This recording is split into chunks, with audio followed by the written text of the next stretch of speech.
Situé au nord-ouest du Bénin, le département de la Takora voit peu à peu diminuer le nombre de ses habitats en terre crue. Cette région présente de nombreux attraits touristiques, dont un des plus connus et spectaculaires est l'habitat domestique Otamari, couramment dénommé le Tata Somba. Dans le cadre de la mise en œuvre du projet Habitat en terre crue HTC à Takora, une mission d'inventaire et de cartographie de ces habitats s'est déroulée du 11 au 25 août 2019 dans ce département du Bénin. On essaie de faire la promotion de cette forme d'habitat qui a beaucoup d'avantages, qui ne coûte pas cher, qui est 100% recyclable, qui est beaucoup plus confortable que l'équivalent construit en bloc de béton et en tôle, beaucoup plus confortable d'un point de vue température. La terre crue est naturellement climatisée. Le matériau est complètement recyclable, il est trouvé sur place, donc ne nécessite pas de moyens de transport. Donc on peut considérer que c'est un habitat zéro carbone. Pendant 15 jours, une équipe dirigée par le géographe belge Yves Bordeaux, partenaire du projet, s'est consacrée à faire un inventaire des tatas qui existent dans la région, cartographier leur environnement pour essayer de comprendre le fonctionnement de la vie traditionnelle de ces villages à partir de photographies aériennes acquises par des drones.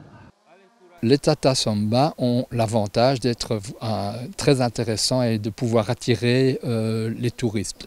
Le problème, c'est qu'ils ne sont pas beaucoup mis en valeur pour le moment, donc on essaye de repérer les tatas, ce qu'on appelle les tatas premium, donc ils sont des tatas qui sont particulièrement remarquables, soit par leur état de conservation, soit par leur environnement, etc.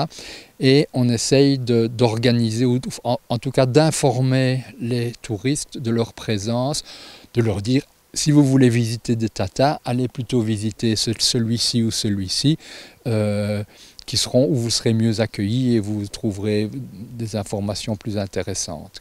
Au total, 500 000 hectares sont couverts à l'issue de cette mission de cartographie par drone, malgré les conditions de météorologie peu favorables. 2 étudiants en thèse de doctorat à l'Université catholique de Louvain, dont un Béninois et un Belge, sont mis à contribution pour atteindre les résultats de ce projet.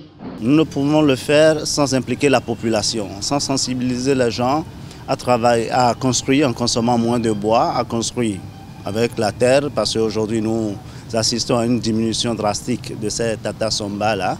Donc nous avons inclus dans tout ce projet un volet sociologique pour sensibiliser la population à la reconstruction des habitats, soit inspirés du Tata Somba, soit le Tata Somba même, mais consommant moins du bois et participant effectivement à l'atténuation du réchauffement climatique.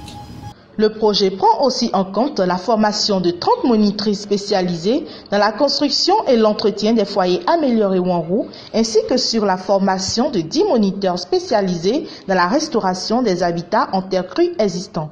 Porté par l'Université catholique de Louvain, le projet HTC à Takora repose sur un partenariat étroit entre l'ONG Eco-Bénin, le laboratoire Analyse Architecture de l'Université catholique de Louvain, Yves Bordeaux et l'École du patrimoine africain. Il est financé par l'Agence wallonne de l'air et du climat, AWAC.